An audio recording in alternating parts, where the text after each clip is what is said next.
staff, and what do you look for ultimately as you build out your staff? Chris, let me ask you a question. When's the first time we talked? Oh, 06 maybe? I was 16, yeah. I was young and you were too. I was 16, no, we were both babies, yeah. So I appreciate it, I've known you forever. So staff's gonna be super important to me. Out of respect for Coach Hamilton and his staff, I'm not gonna comment on staff right now. Again, they're on their own journey right now, and it's our job to support that. And they have a big game tomorrow against Syracuse. Myself and Michael are gonna fly up, and I'm gonna be a fly on the wall, and I'm gonna sit in the stands, and I'm gonna support Coach Hamilton. The reality is he still has a great coaching staff, and so I'm not gonna comment on my staff while their season's still going on. All right, we'll go to Peter on your right. Hey, Luke, Peter Holland, Plaza Democrat. My question to you is, being surrounded by NBA coach like Steve Kerr and Mike Brown and playing for Larry Hamilton, what attributes that you take from being surrounded by all those coaches, and what's some spending in your personality? Yeah, great question. Going back even before those coaches, I had a middle school coach in Oak Grove Middle School in Clearwater, Florida, named Jamie Bobby. And Jamie Bobby was one of the most fun and interesting coaches I've ever played for. And maybe it was just because I was young and having fun. I still to this day use some drills that Jamie Bobby taught me at Oak Grove Middle. And going on to high school with Jack Coit and John Cabino, one of his assistants. Jack is a Hall of Fame level coach. He's been retired for 10 plus years now. But I've learned so much from those two, even before I played for Coach Hamilton. And the reality is, you call it fortunate, blessed, lucky, good fortune, however you want to word it. I've been surrounded by great coaches my entire life. And maybe it's just right time, right place. Maybe it's God, maybe it's whatever you believe in. But the reality is I've had the experience, even as a player beyond Coach Hamilton in Europe, Hall of Fame level coaches, at every stop, that I was ability as a sponge to just soak up their wisdom and their knowledge. And through that, especially in my coaching career, you figure out really quickly what matters to you. And for every coach is different. Coach Hamilton's much different than Coach Brown. Coach Brown's much different than Steve Kerr, right? Steve Kerr is much different than a coach I played for in Latvia, right? They all have their qualities of things that you like and you want to replicate when you get in that seat. So through that, and I know I'm getting back to it, through that, they're again, going back to the standard, I feel like every great Hall of Fame level coach has some sort of values or standard that does not bend. It's an everyday thing, and their job, Pat Kelsey actually said it in his opening presser with Louisville last year, and look at the job he's done. A lot of people call us the CEO, and he's like, I label myself as a CRO. And I'm like, what are you talking about?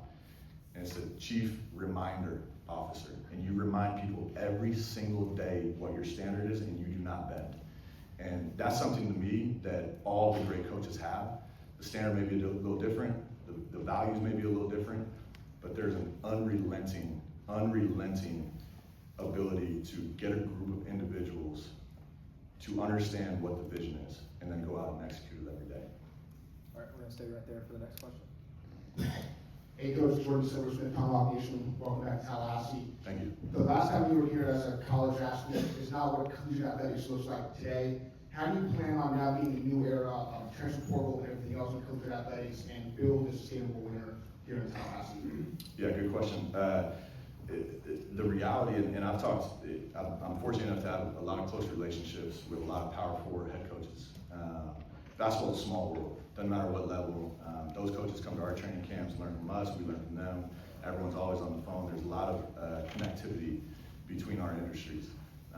And you're right, college athletics as a whole, especially basketball, has evolved. It's evolved tremendously, and it's continuing to evolve. Everyone in college, not everyone, but a lot of people say it's a Wild West right now. Like, no one knows what's coming. How do you do it? How do you operate? This is crazy. Players are making more than coaches now. They can transfer whenever they want.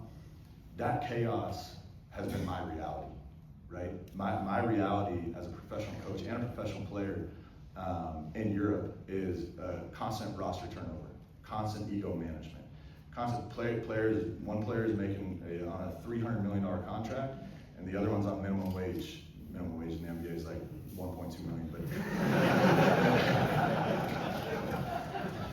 minimum wage comparatively, and there's egos involved. And right, I'm better than this guy. Why am I getting paid less? His contract is more.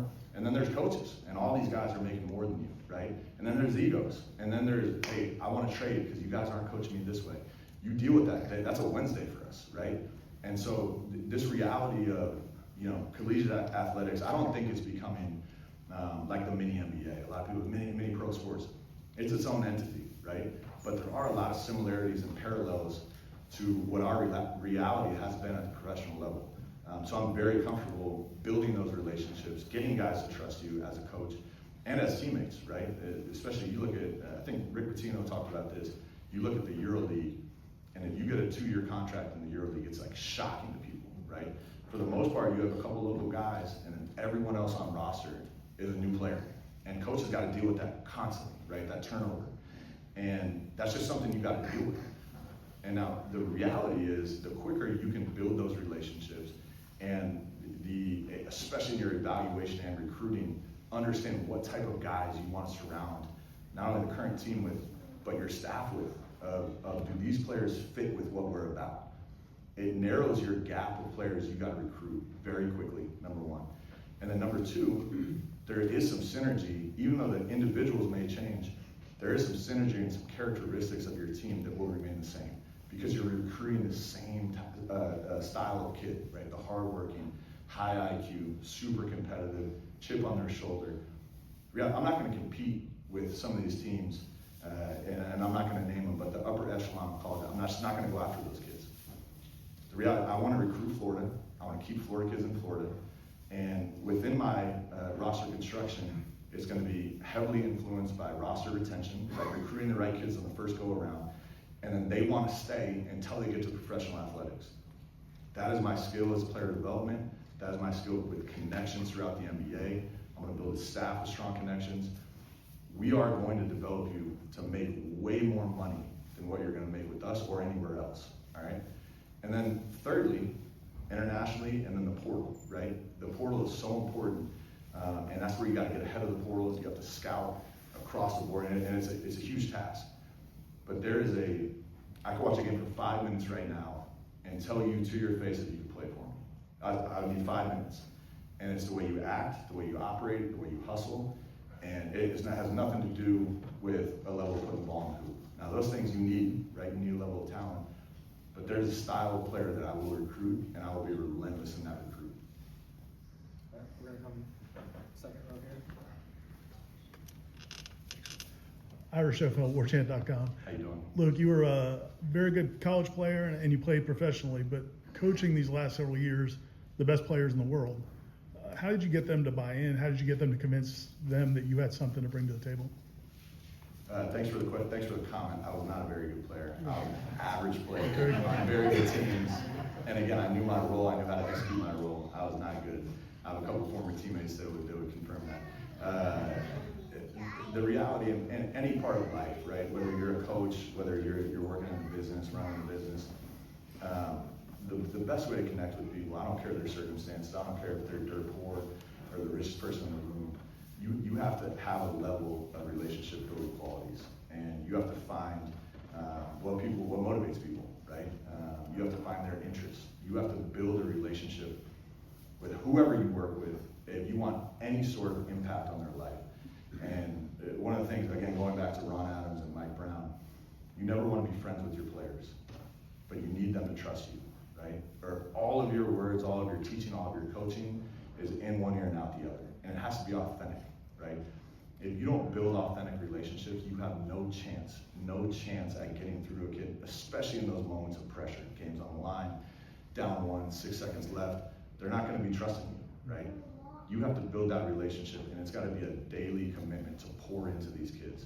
And in the pros, these adults. And I'll tell you one thing, a player at any level, but especially collegiately, professionally, I'm trying my best not to curse right now. They can read through the crap, right? They know if you're authentic or not. They know if you actually care about them or not. And one of the qualities our staff is going to have, so again, starting with me, is we're going to be relationship builders. We're going to be able to communicate effectively And we're going to understand that these relationships are far more meaningful than anything we teach or coach. Through that, right, now you have the ability and the connection and that emotional side of what's special about our business. When you do have to get on someone, when you do have to hold them accountable, when you do have to teach them hard and coach them hard and make them run, that comes so much more naturally because they know you care about it. All right, we're gonna go back, fourth row, kind of toward the middle. Thank you. Matt Nixon, Tom Nation. How you doing, Matt? Doing well. Happy to see you here. You talked a lot about the metrics, the efficiency. That's exciting news for me. I can't wait to geek out on some of that. There we go. I'm not gonna go too far in the weeds right now, but your teams have been gifted with tremendous passing bigs, the Draymond Greens, the Demontis Sabonis guys that really help facilitate the offense. Is that something that when you talk about, the NBA style starting to mesh with college style, are you gonna look for a big who can pass? Yeah, 100%. And like you said, I've been blessed to coach those guys, the Draymond Greens, the Sabonises, and there is basically it opens up new doors when you have a skilled big.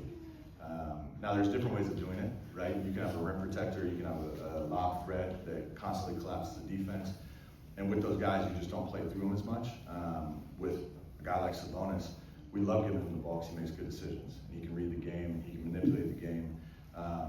Again, there's different ways of doing it. I would prefer the more skill and the more players I can have on the floor that can read the game, right? And I don't want to call it positionless because I'm not positions, but versatility is a good word.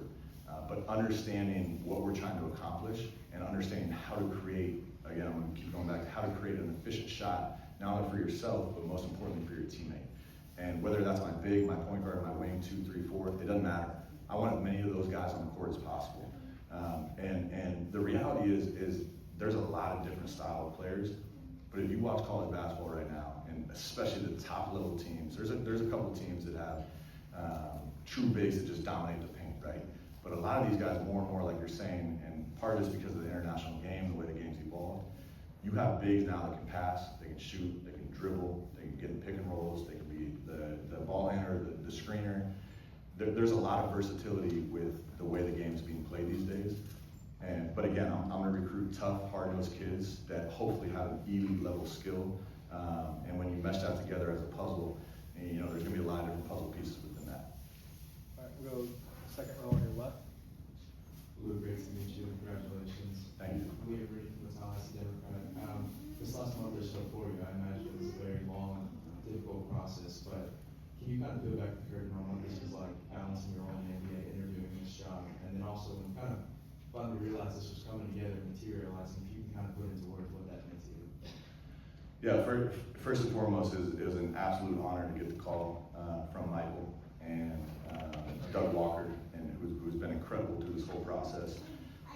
I'm truly, truly honored and thrilled to partner with these guys. I think they're about the right things. I think they want to win, and I think their support is going to be instrumental in what we're doing. But the process through that, and through Nada and her group, and Greg, and the new search firm, it's been seamless. And a lot of it, Michael starts every interview with, "This is just a conversation." And as you guys get to know me a little more, I like to talk. And so these conversations were very organic, they were natural. Obviously I prepared and put some stuff together of what I believe in. And it was fairly thorough. We didn't get through even half of it. But they had a lot of reading material at home. I gave them homework, which they did a great job with.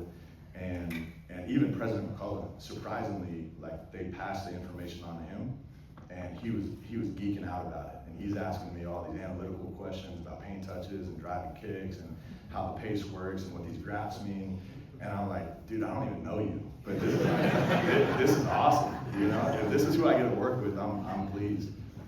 So the process has been incredible. It's been thoroughly enjoyable. And even if I didn't get the job, right, and I would be disappointed because I really wanted it.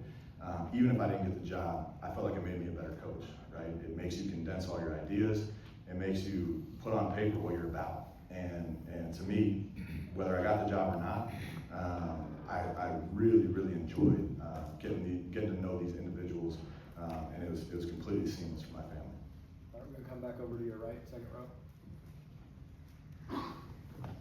Corey Clark with Warchant, good to see you. Hey, no worries. So you're here, man. Corey, you look good. Hey, thanks. You've buddy. lost some weight, man. I have.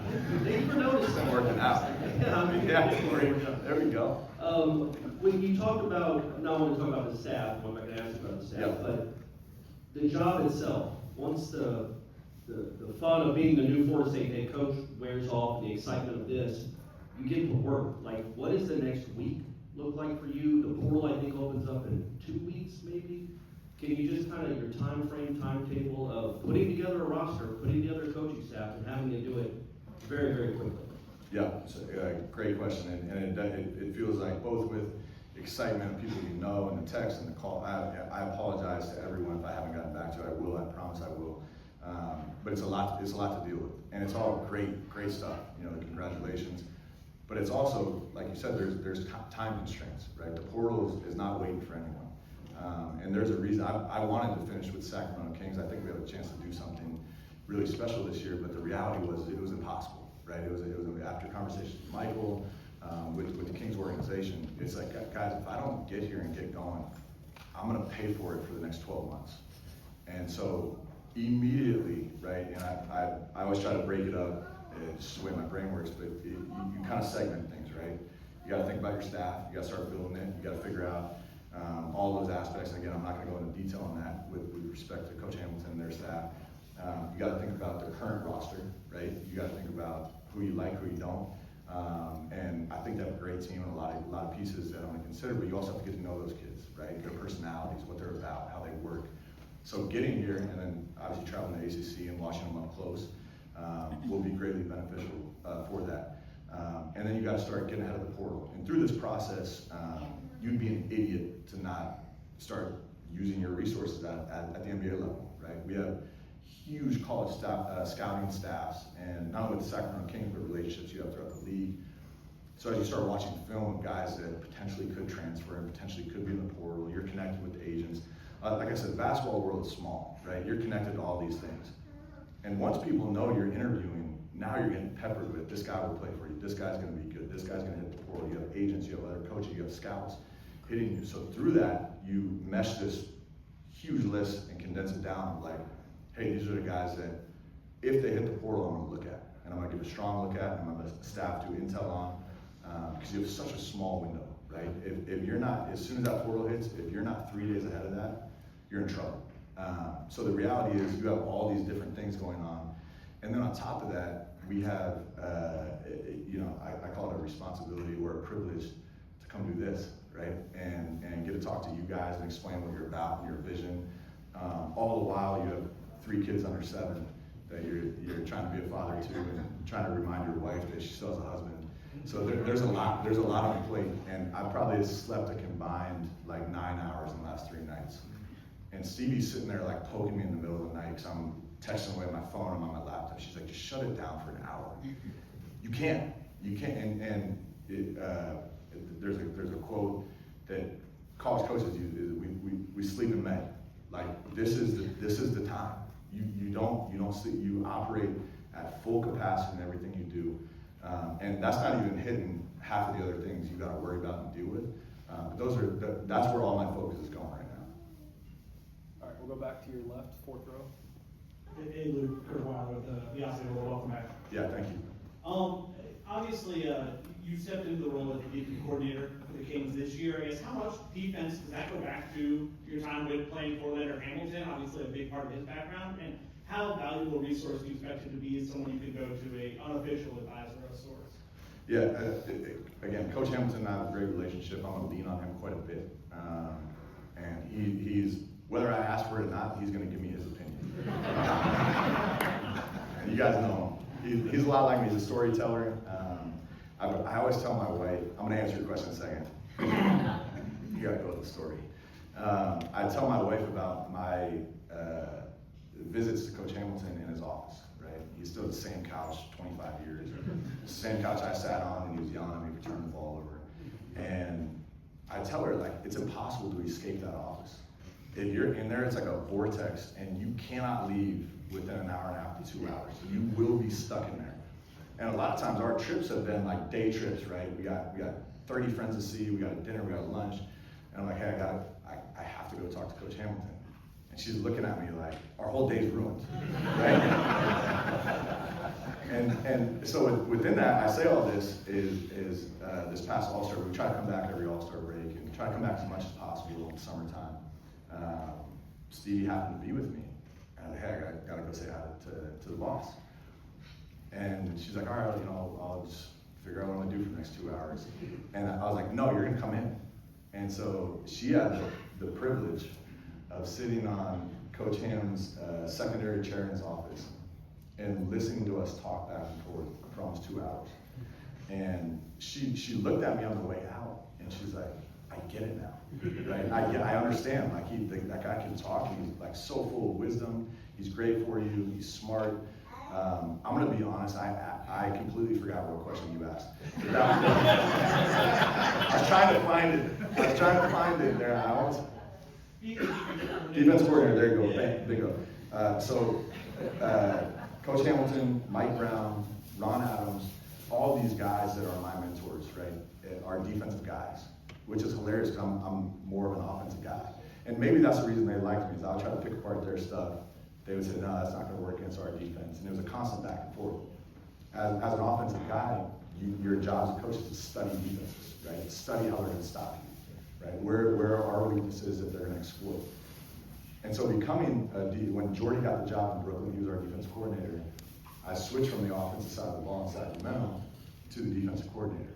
And Mike asked me, he's like, I want you to do it, because I think it's gonna help you when you become a head coach. Are you up to it? I said, up to it, of course. I know everything about every defense. Like, you're my mentor, Coach Hamilton's my mentor, and I know what goes into building a great defense because I've studied this my whole life. So it has been an absolute great experience to be the defensive coordinator. And the reality is, the way our roster was built, and there's no disrespect, it's just the reality, we have a lot of offensive players. And so to find ways creatively to come up with schemes and tactics and to game plan hey, this is a reality. I got a guy that is an okay defender guarding some of the best offensive players in the world. How do you build around that? How do you protect that guy as a team, as a unit, 5 guys against the ball? So it was instrumental in the way I'm going to coach.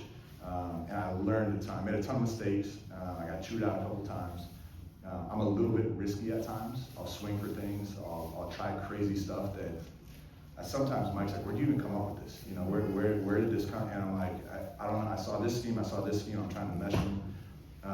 And at times they work great, and at times they don't work at all. But the reality is, going back to a foundation of doing things, offensively, defensively, you have a foundation of what you're about. No matter who you're playing, doesn't matter where you're playing, doesn't matter if it's playoffs or a preseason game, there's a foundation.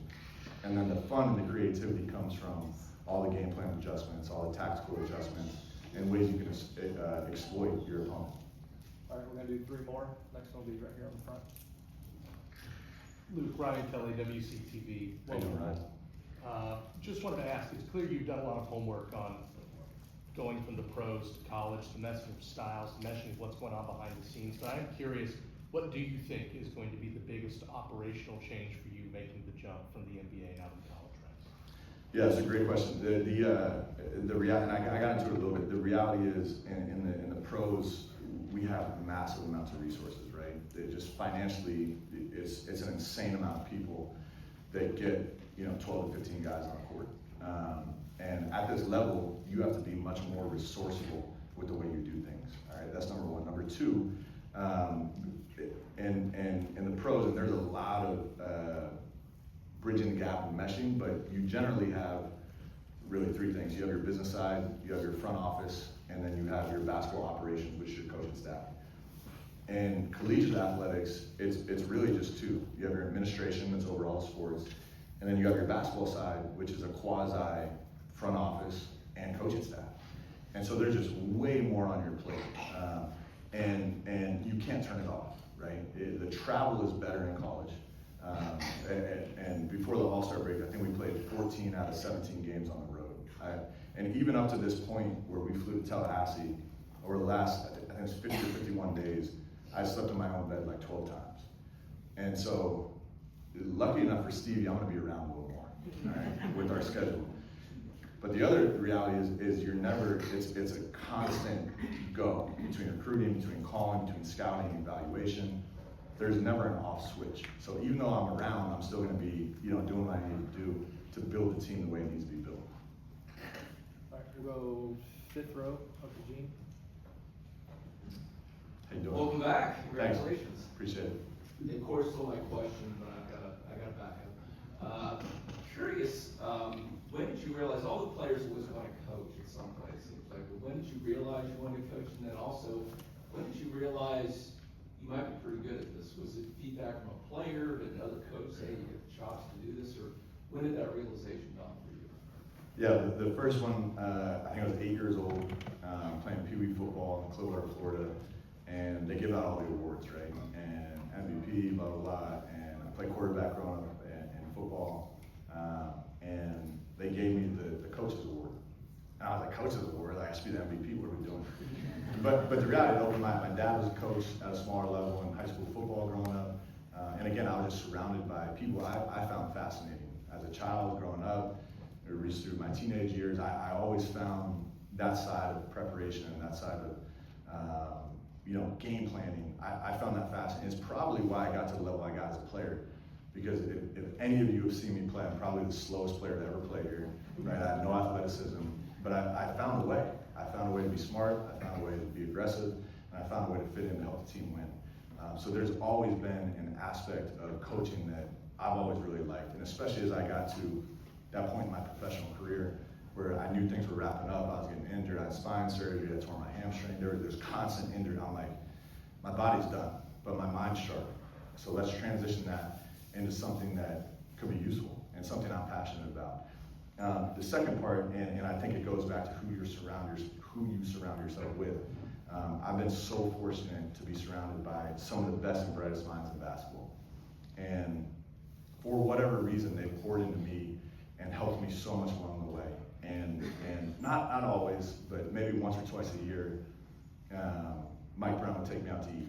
And he did the same thing with Jordy Fernandez, who's now the coach of the Brooklyn Nets. And he would tell us, and he'd say, you're going to be a head coach. It's not a matter of if, it's a matter of when. And it's my job, just like Greg Popovich did for me, to help you get there. But more so to help you get there, to prepare you when you get that job. And so in the back of my mind, it always kind of stuck of like, oh, I might have a real shot at this. Now on the flip side, he'd be brutally honest with you. You gotta be better at this, you gotta do this differently, you gotta communicate more effectively. When you stand in front of a group, you have to have a presence. And there was constant feedback, which, again, he didn't have to do this, but he had someone do this for him. And that reality is what got me to this point. If I didn't have a guy like Mike Brown, if I didn't have those mentors, Leonard Hamilton, I wouldn't even sniff this. I would still be doing player development at a low level in the NBA. So those people are the reason I'm standing here right now. All right, last one, we'll come back to Ira, second row, you're right. I know Coach Kennedy's here, and they had a lot of success when he was here. Yep. Coach Hams had success. Going back to Coach Durham, they had success. But when you play at Florida State in the ACC, there's not necessarily the expectation that it's going to be at the top of the heap. Can you just talk about winning at Duke, what you guys did the ACC tournament, what those accomplishments did for you, and how do you carry those into this job? Yeah. First, you forgot about Don Loucks, our first head coach at Florida State. I do not know if we're related. You mentioned it. We've had a rich history of coaches, and I don't know the exact number, I'm gonna butcher it, but I think it's like 7 coaches in the last 76 years. Like, not only great coaches, but they've been here a long time. And that's what I'm signing up to do. I'm not signing up to come here and down someone else for a better job. I'm hopeful that this is my last job. And the only reality in that is you have to be successful. You have to be successful, you have to treat people the right way, you have to work your tail off, you gotta win ball games. And as a player, we felt that I think we came in when, call it whatever you want, cold streak, they hadn't been in the NCAA tournament in a handful of years. And I could tell the staff was feeling that heat. And we're coming in as players like, we're about to win this thing. Like that was the style that we had. We had an unbelievable, unwavering confidence in what we were doing. And it was probably a little naive and a little absurd, but that confidence is what brings a group together of, now you can win at Duke, and now you can beat Carolina by 30. And those things are what I'm looking for here, right? I said it earlier, I'm not setting expectations, and a couple of people I'm close with, they're like, do not talk about winning championships, do not talk, because it sets a bar. So I'm like, I want that bar. I'm coming here to win. And if anyone doesn't like that, I don't want to work with you. Like, you should have that level and standard of excellence in everything you do. And if you don't, I probably don't want to be associated with you. So in terms of, are we going to have that confidence to go into Duke? Duke's unbelievable. I know John Shire, I played against John Shire. He's doing an unbelievable job. But I don't care if it's Duke or we're playing Charlie's 7 and under team. I'm coming to win. And everyone that plays for me, everyone that works with me is going to feel that. All right, thank you, Coach. Thank you.